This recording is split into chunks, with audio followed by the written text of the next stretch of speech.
Well, who doesn't love the World Cup? We've managed to qualify with Norway somehow and we're feeling optimistic. Obviously last episode's Nations League campaign went very poorly, but this is a new challenge. The great news is that Jonas Svensson, our best right back, is injured, so we're going to be relying on a man who was relegated with Hull City and a man currently playing in the Bundesliga too. But otherwise, it's our strongest squad, I think. Here's a reminder of the group. We should hopefully be beating Nigeria and Australia. Maybe. I'm hopeful we can go through, but that's probably about it. We've got odds of 400 to 1 of winning the tournament, apparently, so that's not exactly encouraging. Now, given our dreadful form last time, I scheduled a pre-tournament friendly against our old friends, the Solomon Islands, to try to boost morale, and it's safe to say it didn't work. I mean, look at the mess of this. 6.36 XG, and we've drawn 2-2 at home. It's an absolute embarrassment. Great preparation for Australia in a week's time. Now, one of our biggest problems is that all 4 of our wingers have decided to start playing terribly this year, which is obviously great news, but we go with our strongest lineup for a must-win game against Australia. Christopher Klaassen gets the nod in goal because he's apparently now Chelsea's #1. And to address the winger issue, I have switched Mohamed El-Yunusi and Jens Peter Hauge around, and clearly I'm a genius because 6 minutes in, Hauge crosses in for El-Yunusi to open the scoring. Hauge is clearly enjoying himself on the right hand side as some good work from him, and Omar El Abdellaoui leads to an excellent finish from Erling Haaland for 2, and then just before half time, Berger Melling's corner is headed in by Morten Thorsby, and then 2 minutes later he lashes in this pile driver to make it 4. We drew 2-2 with the Solomon Islands a week ago, and now we're 4-0 up against a team who left that confederation because they were too good for it. I really don't understand this game sometimes. In the second half, Australia do have a chance of their own with Awer Marble going close, but it was well stopped by Christopher Klaassen, and then this excellent run from Haaland sets up Martin Odegaard to send home this sweet strike for 5. And that's that. We haven't won for 6 matches and then we win 5-0. I mean, it's great, I'm not complaining. The reigning champions France are up next, which you'd expect us to lose, but hopefully we can give a good account of ourselves. Well, I mean, we last 14 minutes as a flowing move from the French cuts us apart with a questionably onside Anthony Martial giving them the lead. Erling Haaland then has a great chance, which is well saved by Alfonso Areola. I dropped the defensive line back, but it doesn't really make any difference as Anthony Martial still finds Corentin Tolisso to double their lead, and just before the break, Martial forces an incredible save from Klaassen. But the third goal is inevitable, and in the 66th minute, an incisive pass from Antoine Griezmann sends Mbappe away to score, and that's it. 3-0. No shame in that though, boys, and oh, for goodness sake, I mean, what is this nonsense? We were never going to beat France, and we're second in the group. A draw in our last game will be enough for us to go through. This game really does come up with some utter nonsense sometimes. So, the final match against Nigeria. A point will be enough to see us through after Nigeria's draw with Australia. The first chance goes their way though as Victor Osimhen is clean through and hits the post. We then have an excellent chance as good work from Melling and Odegaard sees Hauge hit the bar, but then some great skill from Hauge finds El-Yunusi who fires through a crowd of bodies to give us the lead. It should be 2 as Hauge again puts a good ball in for Martin Odegaard to hit the post, but the pressure finally tells as Melling finds Haaland to nod in from close range, and then in the second half, El Abdellaoui crosses from the right, this time for Haaland to grab another. Nigeria do get the ball in the net, but Osimhen is offside and Klaassen is equal to all of their subsequent chances, and we win 3-0 and qualify for the knockouts. Who's struggling now? Looking at the other groups, and Qatar have somehow won theirs, no comment. England of course barely qualify for the tournament, but they win here. Group C is ridiculously tight and Belgium end up being knocked out. Mexico and South Korea also depart for some potential next jobs for us, because we're not going to be winning this tournament because we've got Brazil in the second round. Great. Literally the favourites, literally the hardest possible option. In the second round, Qatar's odyssey comes to an end against the Poles, while England conceded a 90th minute equaliser against Uruguay, only for Jack Grealish to win it a minute later. The USA look good, beating Chile, and then Holland win the Orange Derby against the Ivory Coast. Germany's fake players finally come unstuck against Portugal before the shock of the tournament sees Serbia beat Argentina. France beat Sweden, and then it's our turn. Fitness is obviously terrible, but I'm not changing this team. It's going to take a miracle to win this really, but Norway is near the North Pole, so who knows? 5 minutes in, we intercept Alisson's goal kick, play a series of exquisite passes for Jens Peter Hauge to give us a shock lead.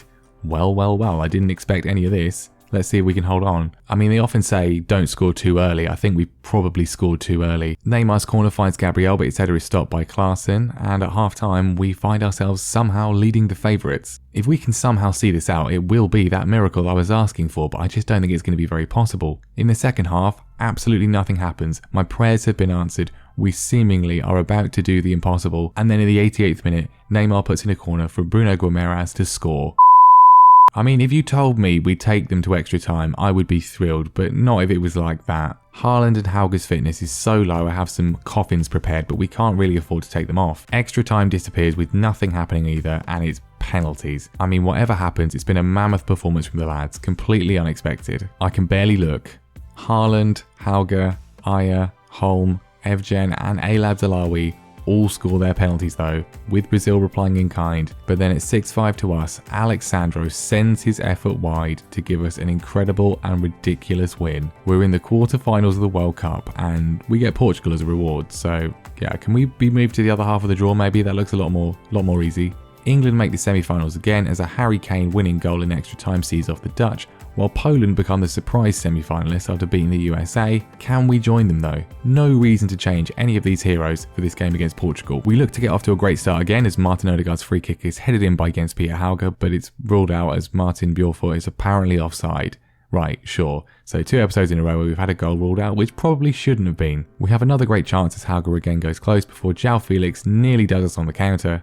But then in the 33rd minute, a sickening chip pass from Thorsby finds Odegaard, who slips a sliding Erling Haaland in for the lead. I have no idea how this is happening. In the second half, Portugal come forwards and it's a typical run from a now 50-year-old Cristiano Ronaldo, who gets a shot off, which Klaassen somehow stops, only for Berger Melling to just boot it into our own goal. What the actual was that? Seriously, that might be the dumbest thing I've ever seen on this game. If that is how we get knocked out, then it's a joke. Ruben Dias then sends a ball over the top of our defensive line and Rafael Leao gives Portugal an undeserved lead.